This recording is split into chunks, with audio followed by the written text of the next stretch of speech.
दोस्तों, कैसे हैं आप। उम्मीद करती हूँ अच्छे ही होंगे। तो आज मैं आपको क्लास 10वीं की ज्योग्राफी का तीसरा लेसन करवाने जा रही हूँ, जल संसाधन। इसमें मैं आपको जल के विषय में समझाऊंगी, इसके उपयोग के बारे में बताऊंगी, नदी परियोजनाओं के विषय में समझाऊंगी और बांध क्या क्या काम आते हैं इस विषय में समझाऊंगी। तो अगर आपको मेरी वीडियो पसंद आ रही है तो मेरे चैनल को सब्सक्राइब कीजिए, मेरी वीडियो को लाइक कीजिए, बने रहिए मेरे चैनल के साथ। और चलिए मेरी वीडियो की तरफ। तो आज हम करने जा रहे हैं क्लास 10वीं के भूगोल का तीसरा लेसन, जल संसाधन। आप सभी को पता है कि जल के बिना जीवन संभव नहीं है। जल के कारण ही जो है पृथ्वी पर पेड़ पौधे हैं, जल के कारण जो है हम अपने घरेलू कार्य करते हैं और जल के कारण ही जो हमारे कारखाने हैं, उद्योग है, वो चलते हैं।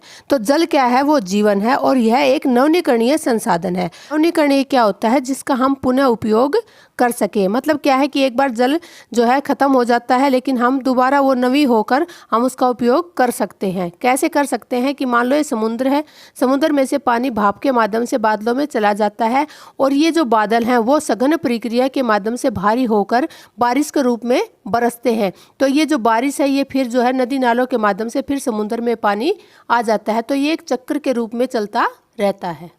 दूसरा पॉइंट है, पृथ्वी पर 3/4 भाग पर जल है। क्या है कि पूरी पृथ्वी पर 3/4 जो भाग है वो जल से भरा हुआ है। देखिए, मान लो ये पृथ्वी है तो जो इसके 4 हिस्से हम कर दें तो 3 हिस्सों में क्या है, पानी है। ठीक है, अब आपको होगा जी पानी तो बहुत ज़्यादा है पृथ्वी के ऊपर, फिर ये जो है जल का अभाव कैसे हो जाता है। तो देखिए मैं बताती हूँ आपको तीसरा पॉइंट कि जल की पृथ्वी पर स्थिति क्या है। ये मान लो जल है, ठीक है, इसमें जो 97.5% जो जल है वो समुद्र और सागरों के अंदर भरा हुआ है। और ये कैसा है, लवणीय। लवणीय क्या होता है, खारा जल जिसमें आपको नमक जैसा स्वाद आता है। ये हमारे किसी उपयोग का नहीं होता। हम इसको ना घरेलू कार्यों में उपयोग कर सकते हैं, ना जो है ये हमारे कारखानों में काम आ सकता है। उसके बाद आता है 2.5% जल। ये जल बचा पूरी पृथ्वी पे, ये कैसा होता है, ये मीठा जल होता है। ठीक है, अब इस 2.5 में से भी जो 70% जल है वो जो है आइसबर्ग और ग्लेशियर के रूप में, यानी बर्फ के रूप में पहाड़ों पर है। ठीक है, अब इसका जो 2.5 का 30% जो जल है वो हमारे उपयोग का है और ये जो है भूमिगत जल होता है। भूमिगत क्या होता है, जो भूमि के अंदर जो जल होता है ये हमें नदी, झील, तालाब और नलकूपों के माध्यम से प्राप्त होता है। ये हमारे जो है काम आता है। अब चौथे पॉइंट में देखिए, विश्व में वर्षा का 4% भारत में है। कहने का क्या मतलब है, अगर पूरे विश्व में 100% बारिश होती है तो उसकी 4% जो है भारत के अंदर होती है। वर्षा का जल जो है वो मीठा जल होता है और वो हमारे कार्यों में भी उपयोग किया जा सकता है। परंतु भारत इतना विशाल देश है और इसमें इतनी ज़्यादा जनसंख्या है कि उस आधार पर आंकड़े निकाले जाते हैं कि पूरे वर्ष में, प्रतिवर्ष का मतलब पूरे साल में प्रत्येक व्यक्ति को कितना जल मिला। और इस आधार पर भारत जो है 133वें नंबर पर है, जो कि काफ़ी पीछे है। अब आगे पढ़ते हैं, जल दुर्लभता। इसका क्या मतलब होता है कि आवश्यकता अनुसार जल की पूर्ति का ना होना। मतलब जितनी हमारी मांग है, जितना हमें पानी चाहिए वो हमें उपलब्ध ना होना, जल की कमी का होना जल दुर्लभता कहलाता है। इसके बहुत सारे कारण हैं। सबसे पहला क्या कारण है, जनसंख्या वृद्धि। मान लो 5 आदमी हैं, उनके लिए पानी की व्यवस्था है, अगर वहीं पे 10 व्यक्ति हो जाए तो पानी का अभाव होना निश्चित बात है। तो क्या है कि जो जनसंख्या वृद्धि है उसके कारण भी जो है पानी की कमी होती जा रही है। दूसरा है सिंचाई। क्या होता है कि बहुत सारे ऐसे एरिया है जहाँ पर पानी नहीं है लेकिन वहाँ पर कृषि की जाती है, तो वहाँ पर अत्यधिक पानी का प्रयोग करके सिंचाई की जाती है। इससे क्या होता है, पानी का अभाव हो जाता है।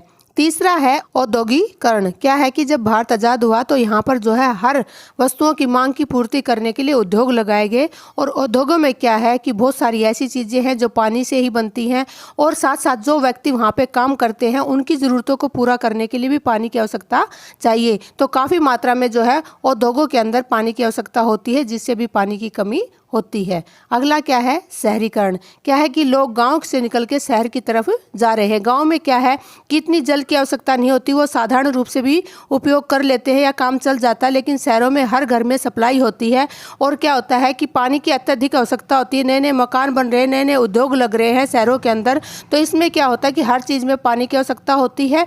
उसके बाद आता है कम वर्षा। जो मुख्य कारण है पानी की कमी का वो है कम वर्षा का होना। जितनी हमारी आवश्यकताएं हैं उसके अनुसार जो है वर्षा बहुत कम होती है, जिससे जो है पृथ्वी के ऊपर पानी का अभाव होता जा रहा है। अगला है अत्यधिक उपयोग। क्या होता है कि हमारे घरों में पानी की टूटियाँ लगी हुई है और डेली जो है पानी आता है, तो क्या करते हैं कि पानी जो है अनावश्यक रूप से गलियों में नालियों में बहता रहता है, उनको कोई भी बंद नहीं करता है। दूसरा क्या है कि मान लो गर्मी का समय है, गर्मी में हम कई बार नहा लेते हैं तो हम आवश्यकता से अधिक जो है पानी का उपयोग करते हैं। अगला है जल प्रदूषण। आपको मैंने पहले ग्राफ के माध्यम से समझाया कि मीठा पानी 2.5% है, उसमें भी 70% आपको ग्लेशियर के रूप में मिलता है। जो 30% पानी है उसको भी हम प्रदूषित करते जा रहे हैं। कैसे करते जा रहे हैं? एक तो हम आम जनजीवन में जो है काफ़ी मात्रा में पानी नालियों में बहाते हैं, गंदा करते हैं। दूसरा क्या है कि तालाब वगैरह में हम अपने पशुओं को नहलाते हैं, हम उनमें कपड़े धोते हैं, और जो कारखाने हैं या उद्योग है उनके जो अवशिष्ट पदार्थ है वो भी हम नदियों में बहा देते हैं। इस प्रकार हम अपने जल को प्रदूषित कर रहे हैं। 8वां है जल का असमान वितरण। एक क्या है कि प्राकृतिक रूप से ही जो है जल का असमान वितरण हुआ है। कैसे हुआ है कि जैसे मेघालय है, मेघालय में एक जगह है मासिनराम, वहाँ पे बहुत ज़्यादा मात्रा में वर्षा होती है। और दूसरा क्या है राजस्थान, राजस्थान के थार में जो है बहुत ही कम मात्रा में वर्षा होती है। तो इस प्रकार जो है जल का असमान वितरण है। इसके बाद क्या है 9वां कि सामाजिक वर्गों में जल की असमानता। यही नहीं, सामाजिक रूप से भी जो है जल की असमानता पाई जाती है। जो अमीर वर्ग है वो खरीद के जो है अत्यधिक जल का प्रयोग कर लेता है, जबकि गरीब व्यक्ति को जो है पीने का पानी भी उपलब्ध नहीं हो पाता। तो ये थे हमारे जल की कमी के या अभाव के कारण। अब देखिए हमें कैसे पता लगेगा कि कौन से देश में या कौन से स्थान पर जो है जल की दुर्लभता है। तो हम एक जो स्वीडन का विशेषज्ञ है फाल्कन मार्क, उसने एक जो है मापदंड निश्चित किया कि जिस जगह पर एक व्यक्ति को एक दिन में 1000 घन मीटर पानी नहीं मिलता, उससे कम पानी मिलता है, वहाँ पर क्या है जल दुर्लभता है। अनुमान के अनुसार कह रहे हैं कि 2025 तक जो है भारत भी जो है इस जल दुर्लभता में शामिल होगा। आगे पढ़ते हैं जल प्रबंधन की आवश्यकता और उसके संरक्षण के उपाय। क्या है कि जल संकट से बचने के लिए हमें जल प्रबंधन और संरक्षण की आवश्यकता पड़ती है। आप सभी जानते हैं कि अगर ऐसे ही जल का उपयोग होता रहा तो आने वाले समय में जल नहीं मिलेगा और पृथ्वी पर संकट आ जाएगा। तो इसके लिए कुछ उपाय है। सबसे पहला है जलाशयों का निर्माण। क्या है कि हमें जो है जलाशयों का निर्माण करना चाहिए ताकि जो है पानी वहाँ पर सुरक्षित हो और उस पानी का बाद में हम उपयोग कर सके। दूसरा है सरकार द्वारा जल वृद्धि के लिए कदम उठाना। सरकार को नई नई योजनाओं के माध्यम से जो है जल में वृद्धि करने के लिए कदम उठाने चाहिए। उसके बाद है बांधों का निर्माण। पानी को बचाने के लिए जो है बांधों का निर्माण करना चाहिए और उस पानी का उपयोग अत्यधिक सिंचाई के लिए करना चाहिए। अगला है जल प्रदूषण को रोकना। क्या है कि जल का जो प्रदूषण हो रहा है उन पे सरकार को जुर्माना वगैरह लगा के उस प्रदूषण को रोकना चाहिए ताकि उसका उपयोग हम सुचारू रूप से कर सकें। अगला है अत्यधिक उपयोग पर रोकथाम। जो घरों के अंदर अत्यधिक पानी का उपयोग किया जा रहा है या पानी को खराब किया जा रहा है उसके ऊपर रोकथाम लगानी चाहिए। अगला है जल योजनाओं का निर्माण। सरकार को जो है नई नई जल बचाने की योजनाएं बनानी चाहिए और उन पर काम करना चाहिए। अगला है नई तकनीकों का प्रयोग। क्या है कि ऐसी ऐसी तकनीकें प्रयोग करनी चाहिए कि जो खराब जल हो जाता है, प्रदूषित जल हो जाता है, उसको तकनीकों के माध्यम से दोबारा से शुद्ध किया जाए और उनका उपयोग पुनः किया जा सके। तो हमें जो है ऐसी नई नई तकनीक बनानी चाहिए। अगला है वर्षा जल संग्रहण। भूमि पर जल लाने का एकमात्र उपाय है वर्षा, और हमें वर्षा के पानी का क्या करना चाहिए, संग्रहण करना चाहिए ताकि जो है बाद में हम उसका उपयोग कर सके। भारत के प्रथम प्रधानमंत्री पंडित जवाहरलाल नेहरू ने बांधों को एक आधुनिक भारत के मंदिर कहा है। क्यों कहा है? क्योंकि उनका क्या मानना था कि बांधों से कृषि, ग्रामीण अर्थव्यवस्था, औद्योगिकरण और नगरीय अर्थव्यवस्था क्या है समन्वित रूप से विकास करेंगी। मतलब क्या है कि अगर बांध होंगे तो उससे क्या होगा कि कृषि में भी विकास होगा और कृषि से जो है ग्रामीण क्षेत्र का भी विकास संभव है। साथ साथ उन्होंने कहा कि नगरों की जो अर्थव्यवस्था वो भी मजबूत होगी। क्यों होगी? क्योंकि जल की वजह से, बांधों की वजह से बिजली का उत्पादन होगा, पानी जो है वो उद्योगों में काम आ सकेगा। तो इससे क्या होगा कि औद्योगिकरण का विकास होगा। उद्योग होंगे तो लोगों को रोजगार मिलेगा। तो कहने का क्या मतलब था उनका कि ये सारी चीज़ें जो है मिलकर जो है विकास कर सकेंगी। तो पढ़ते हैं आप बांधों के विषय में। अब आगे हम करते हैं कि जल का जो संरक्षण है वो कैसे किया जा सकता है, उसका उचित रूप से उपयोग कैसे किया जा सकता है। तो हम उसके लिए क्या बनाते हैं, बांध बनाते हैं। अब आती है बात कि बांध किसे कहते हैं। तो बहते हुए जल के मार्ग में जो बाधक या अवरोधक होते हैं उसे हम बांध कहते हैं। क्या है कि देखिए ये है नदी, ये बहती जा रही है, इसके बीच में हमने क्या किया, हमने एक ऐसे करके बांध बना दिया। तो ये जो जल आ रहा है हमारा, ये जो जल आ रहा है ये आगे नहीं जा सकता, क्योंकि ये क्या बना दिया, बांध बना दिया। अब बांध के क्या क्या कार्य हैं कि एक तो बहते हुए जल को रोकना, जो जल यहाँ पे बहता जा रहा था उसको रोकना इसका काम है। दूसरा क्या है, बहाव को कम करना। अब क्या है, बांध बना दिया, पानी यहाँ पे रुक गया, ठीक है। अब हमने क्या किया, एक रास्ता खोल दिया इधर से, ठीक है, एक इधर से खोल दिया, तो जो पानी का बहाव था वो कम हो गया। अब धीरे धीरे इन दो रास्तों से पानी निकलेगा, ऐसे खुला हुआ पानी नहीं जाएगा। तीसरा क्या है, दिशा प्रदान करना। मान लो हमें पानी को इधर नहीं भेजना, ठीक है, और ये बांध बना दिया, तो हम क्या करेंगे कि हमने इधर रास्ता खोल दिया पानी का। तो हमने क्या किया, इसकी दिशा को बदल दिया, क्योंकि हमें पानी की आवश्यकता यहाँ पर है, इधर नहीं है। तो ये क्या करता है, बांध नई दिशा प्रदान करता है। और अगला जो कार्य है वो क्या है, जलाशय झील का निर्माण करना। जलाशय झील का कैसे कि यहाँ पे पानी जो है रुक गया, ठीक है, अब ये बह के या इधर निकलेगा या इधर निकलेगा। तो ये जो स्थान है यहाँ पर वो क्या करेगा, वो यहाँ पर तालाब बनाएगा या झील बनाएगा, क्योंकि पानी अपना स्थान स्वयं बना लेता है। तो इसने यहाँ पे क्या निर्माण किया, झील या जलाशय का निर्माण किया है। आगे पढ़ते हम बहुउद्देशीय नदी परियोजनाएं। बहु का मतलब होता है अनेक, उद्देशीय उद्देश्यों को पूरा करने वाली नदी, नदी के माध्यम से, और परियोजनाएं जो नदी पर योजनाएं बनती हैं वो, यानी नदी के ऊपर बनने वाली जो योजनाएं हैं जिनके द्वारा हमारे बहुत से उद्देश्यों की पूर्ति होती है उसे हम बहुउद्देशीय नदी परियोजनाएं कहते हैं। और ये कैसे पूरी होती है, ये बांधों के द्वारा पूरी होती है। देखिए बांधों के कारण नदी के जल से अनेकों योजनाएं पूरी होना ही बहुउद्देशीय नदी परियोजना कहलाता है। अब ये योजनाएं क्या है, इसके मतलब इसको हम योजना भी कह सकते हैं, उद्देश्य भी कह सकते हैं, लाभ भी कह सकते हैं, ठीक है। सबसे पहला क्या है, सिंचाई। मान लो ऐसे कोई नदी है, ये जा रही है, यहाँ पे क्या बना दिया, बांध बना दिया, ठीक है। क्यों बना दिया बांध, क्योंकि इस नदी के इधर और जो इधर जो ज़मीन है यहाँ पे हम फसल बो रहे हैं वहाँ तक पानी नहीं पहुँच पा रहा, तो ये बांध बना के जो है इधर से इसका जो रास्ता कर देते हैं, तो ये पानी कहाँ जाएगा, इन खेतों की तरफ मुड़ जाएगा और इन खेतों में क्या होगी, आराम से सिंचाई हो जाएगी। दूसरा क्या है, बाढ़ नियंत्रण। क्या है कि कई बार इतनी बारिश हो जाती है कि बाढ़ की स्थिति उत्पन्न हो जाती है, तो इन जो है ये बांध है, इन बांधों के माध्यम से क्या होता है कि जो ये बाढ़ का पानी है ये यहीं पर इकट्ठा हो जाता है और धीरे धीरे यहाँ से रास्ता बना के इस पानी को आगे निकाला जाता है। इस प्रकार क्या है कि बाढ़ का जो पानी है वो नियंत्रण में आ जाता है। तीसरा है जल विद्युत उत्पादन। क्या है कि मान लो ये नदी है और यहाँ पे क्या है, बांध बना दिया, ठीक है, और इसके नीचे लगा दिया टरबाइन, और इस टरबाइन के ऊपर बड़े तेज़ी से बहाव के साथ क्या पड़ता है, पानी पड़ता है, और ये ऐसे घूमता है और इससे क्या होता है, विद्युत उत्पादन यानी बिजली का उत्पादन किया जाता है। उसके बाद है घरेलू कार्य। क्या है कि ऐसे पानी को रोक के हम जो घर हैं उनके अंदर पानी की सप्लाई करते हैं, जिससे जो घरेलू कार्य है वो आसानी से हो जाते हैं। पांचवा है औद्योगिक कार्यों के लिए जल की पूर्ति। क्या है कि औद्योगिक जो उद्योग हैं, बड़े बड़े उद्योग हैं, उनमें जल की पूर्ति करने के लिए भी जो है बांध बनाकर वहाँ से पानी की सप्लाई की जाती है। इससे क्या होता है कि उनके वहाँ पे जल की पूर्ति हो जाती है। उसके बाद आता है मछली पालन। ऐसे पानी रोक के मैंने आपको बताया था कि जलाशयों का निर्माण होता है, झीलों का निर्माण होता है, तो उनमें क्या हो सकता है, मछली पालन हो सकता है।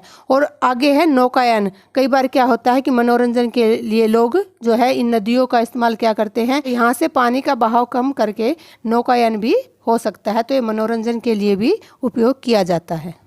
अब आगे हम पढ़ते हैं बहुउद्देशीय नदी परियोजना की हानियाँ। आप सभी को पता है कि हमने लाभ पढ़े हैं, लेकिन लाभ के साथ साथ हानियाँ भी होती है। तो पहला है भूमि निम्नीकरण की समस्या। आप सभी जानते हैं कि जिस भूमि के ऊपर लगातार पानी खड़ा रहता है तो उसकी जो गुणवत्ता है वो नष्ट हो जाती है और वो कृषि करने योग्य नहीं रहती। तो सबसे बड़ी समस्या क्या है? भूमि न्यूनीकरण की।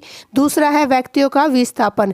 क्या है कि जब पानी बहता है और उसके पास बांध बना दिया जाता है और यहाँ पर जो है पानी फैल जाता है, क्योंकि पानी अपनी जगह बनाएगा, तो जो यहाँ पे लोग रहते हैं उनको क्या करना पड़ेगा?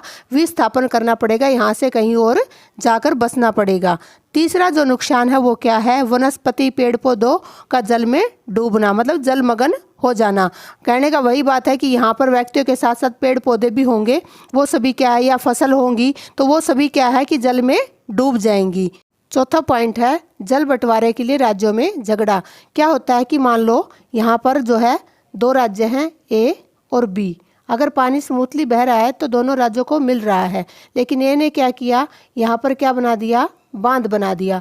अब ए राज्य क्या है, पूरा कंट्रोल किए हुए इस पानी पे, और उसकी इच्छा है कि वो बी राज्य में कितना पानी भेजे। इससे क्या होता है कि इन दोनों राज्यों में झगड़ा उत्पन्न हो जाएगा। इसलिए क्या है कि जल बंटवारे के लिए राज्यों में झगड़ा होता है। किस वजह से? बांध की वजह से। अगला है नदी जीव के लिए भोजन की कमी। क्या है कि मान लो ये नदी है और इसके अंदर जीव जंतु रह रहे हैं, ठीक है। अब यहाँ पे बना दिया बांध, तो यहाँ पे क्या हो गया कि जो ये जीव जंतु इसके अंदर थे, ये पानी इकट्ठा हो गया और इसके अंदर जो छोटे जीव थे वो इसके अंदर मर जाते हैं और बड़े जीवों के लिए जो है भोजन की कमी हो जाती है। उसके बाद आता है छठा, बांध के कारण तलछट एक स्थान पर जमा होने के कारण नदी की तली चट्टानी हो जाती है। इसमें भी वही बात है कि मान लो नदी बह रही है तो जो ये तलछट आते हैं, मतलब जो छोटे छोटे पत्थर आते हैं, ये बहते चले जाते हैं। लेकिन अगर बांध बना दिया जाए तो ये यहीं पे जमा हो जाएंगे, और पानी आ रहा है वो भी यहीं पे जमा हो जाएंगे, और आ रहा है वो भी यहीं पे जमा हो जाएंगे। तो जो इस नदी की भूमि है, ठीक है, तल है इसका, वो कैसा हो जाएगा? चट्टानी हो जाएगा, और इससे यहाँ के जो जीव जंतु है वो जी नहीं पाएंगे। सातवां क्या है? अत्यधिक जल के उपयोग से फसलों में कीटाणु बीमारियां और प्रदूषण फैलता है। क्या है कि ये मान लो नदी बहती है और इसके जो यहाँ पे बांध बना दिया, इसके आसपास जो खेत हैं, ठीक है, उन पर भी इसका असर पड़ता है। क्यों पड़ता है कि जो यहाँ पे पानी इकट्ठा है उसमें बहुत सारे कीटाणु उत्पन्न हो जाते हैं जो कि फसलों को नष्ट करते हैं। तो फसलों में क्या है, जल से जो उत्पन्न होती है बीमारियाँ वो लग जाती है। और साथ साथ क्या होता है कि इकट्ठे पानी को, आपको पता ही है कि बहुत सारी बीमारियों का घर होता है। तो इससे क्या होता है कि आसपास के एरिया में प्रदूषण फैल जाता है। आठवां है भूकंप की संभावना। मान लो ये एरिया है, ये पानी आ रहा है, ठीक है, यहाँ पे हमने बांध बना दिया, अब ये पानी यहाँ पे रुक गया, फिर और पानी आ रहा है वो भी यहाँ पे रुक गया। तो ऐसे क्या होता है कि ये जगह पे क्या है, वजन बढ़ता जाता है, भारी हो जाता है, और इस दाब की वजह से जो आसपास में चट्टान है, पहाड़ हैं या फिर और जगह हैं, वहाँ पर भूकंप आने की संभावना बढ़ जाती है।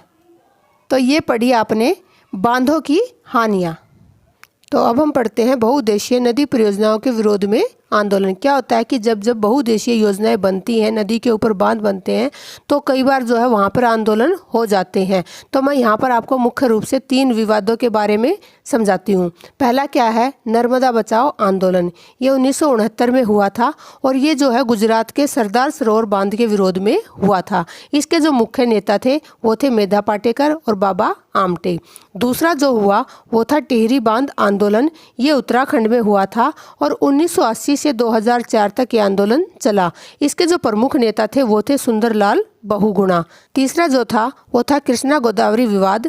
इसके जो मेन रीजन क्या थे कि महाराष्ट्र में जो नदी जाती थी, महाराष्ट्र सरकार ने क्या सोचा कि उस नदी की जो दिशा है उसमें बदलाव किया जाए। लेकिन कर्नाटक और जो आंध्र प्रदेश है, उन सरकार ने क्या कहा कि अगर यहाँ पर नदी की दिशा बदल दी गई तो हमारे पास जो इस नदी का पानी आता है वो उसकी मात्रा में क्या हो जाएगी, कमी हो जाएगी। ठीक है, अगर पानी में कमी हो गई तो उनके घरेलू कार्य हैं या उद्योग धंधे हैं वो सारे क्या हो जाएंगे, ठप हो जाएंगे। तो इससे क्या हुआ कि दोनों सरकारों के बीच में क्या हुआ, विरोध हुआ, विवाद हुआ। इसके क्या है कि इन बांधों के ऊपर या नदी परियोजनाओं के ऊपर जो विवाद होते हैं उनके मुख्य कारण क्या होते हैं कि एक तो जो वहाँ पर बांध बनते हैं उनके आसपास जितने भी स्थानीय व्यक्ति रहते हैं उनको विस्थापन करना पड़ता है। विस्थापन क्यों करना पड़ता है, मान लो ये बांध बन रहा है, ठीक है, ये नदी है, यहाँ बांध बना दिया, अब पानी यहाँ पे रुक गया, यहाँ पे बहुत ज़्यादा मात्रा में पानी दूर दूर तक फैल जाएगा। तो जो यहाँ पर व्यक्ति रहते हैं वो यहाँ पे नहीं रह पाते, उनको क्या करना पड़ेगा, यहाँ से स्थान बदल के कहीं और पर रहना पड़ेगा। ठीक है, अब दोबारा से घर बनाना, दोबारा से नौकरी धंधा ढूंढना उनके लिए काफ़ी परेशानी हो जाती है। दूसरा क्या है, लागत और लाभ के झगड़े। कई बार क्या होता है कि मान लो ये एक राज्य है और ये एक राज्य है और इनके बीच से कोई नदी जा रही है। अब मान लो यहाँ पे बांध बन रहा है तो दोनों का क्या होगा, दोनों को इकट्ठा बनाना पड़ेगा। तो इस बांध की लागत है वो कौन सा राज्य ज़्यादा लगाएगा, और उस बांध से जो जो लाभ हो रहे हैं वो कौन सा राज्य ज़्यादा लेगा। ठीक है, तो इन बातों के ऊपर भी दो राज्यों के अंदर झगड़े हो जाते हैं। तीसरा क्या है, पर्यावरण को क्षति यानी हानि। क्या होता है कि जो मैंने अभी आपको बताया कि नदी बह रही है, इसके पास ये क्या बांध बना दिया, तो जो इसके आसपास जो प्राणी रहते हैं, जीव जंतु थे इस पानी के अंदर बहती नदी के अंदर, वो सभी क्या हो जाते हैं, ख़त्म हो जाते हैं, मर जाते हैं, और जो इसका तल है वो चट्टानी हो जाता है। तो जो पर्यावरण प्रेमी हैं वो क्या कर देते हैं, इसके विरोध में आंदोलन कर देते हैं। तो आगे हम पढ़ते हैं वर्षा जल संग्रहण। क्या होता है कि वर्षा के जल को इकट्ठा करके उपयोग करने की जो प्रक्रिया है उसे वर्षा जल संग्रहण कहते हैं। कहने का क्या मतलब है कि जब वर्षा का पानी बूंदों के रूप में भूमि पर गिरता है तो उसको एक जगह पे इकट्ठा कर लिया जाता है और फिर एक प्रक्रिया के माध्यम से उसे उपयोग करने योग्य बना के उसे घरों में या कृषि के लिए प्रयोग किया जाता है, उसे हम कहते हैं वर्षा जल संग्रहण। सबसे पहले मैं बात करती हूँ पहाड़ी क्षेत्र में कैसे किया जाता है। पहाड़ी क्षेत्रों में क्या होता है कि जो हिमालय पर्वत श्रृंखलाएं हैं वहाँ से जो है बर्फ़ के रूप में या नदियों के रूप में पानी बहकर नीचे आता है। जैसे ये नदी है, इसमें से पानी बह के आ रहा है। तो जो इसके आसपास के एरिया हैं उनका क्या है, जैसे ये खेत बने हुए हैं तो वो क्या करते हैं कि इनमें से नलियाँ बना लेते हैं, पतली पतली नलियाँ बना के, और ये पानी जो है अपने खेतों तक पहुंचाते हैं। इनको जो है वाहिकाएं भी कहा जाता है और नलियां भी कहा जाता है। देखिए यहाँ के व्यक्ति नदी से जल वाहिकाएं या फिर आप नालियां भी कह सकते हैं बनाकर खेतों की सिंचाई करते हैं। दूसरा है राजस्थान के अंदर ये कैसे किया जाता है। राजस्थान के अंदर बीकानेर, बाड़मेर और फलोदी जैसे जो एरिया हैं वो कैसे हैं, शुष्क क्षेत्र हैं। यहाँ पर क्या है, भूमि में नमी नहीं है, ये सूखे हुए हैं।